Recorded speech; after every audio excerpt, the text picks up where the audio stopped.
Hello everyone, আসসালামু আলাইকুম। আশা করি সবাই ভালো আছেন, সুস্থ আছেন। তো আপনাদের মাঝে নিয়ে আসছি আজকে খুবই সহজ একটা রেসিপি, প্রেশার কুকারে গরু মাংস ভুনা। ট্রাস্ট মি, এটা খেতে একদমই আপনারা বুঝতে পারবেন না এটা প্রেশার কুকারে রান্না হয়েছে, এত ইজিলি। প্রথমে গরু মাংস আমি কেটে ধুয়ে পরিষ্কার করে নিয়েছি। তারপর পরিমাণ মতো সব ধরনের মশলাপাতি দিয়ে এটা ম্যারিনেট করে নেব। আর অবশ্যই এখানে সাদা তেল ইউজ করবেন না, এখানে সরিষার তেল ইউজ করবেন, কারণ সরিষার তেলে গরু মাংসের টেস্টটা দ্বিগুণ বাড়িয়ে দেয়। এবার আপনারা ম্যারিনেট করে নেবেন। ম্যারিনেট করে জাস্ট 5 মিনিট রেস্টে রাখবেন।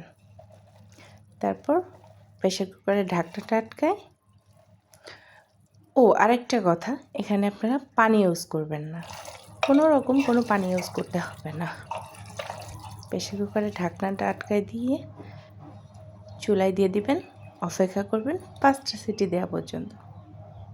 তো শীষটা বসে গেলে ঢাকনাটা খুলে 2 মিনিটের জন্য কড়াইতে ঢেলে জাল করে নেবেন। একদম দেখতেও যেরকম লোভনীয় হবে, খেতেও অনেক টেস্টি।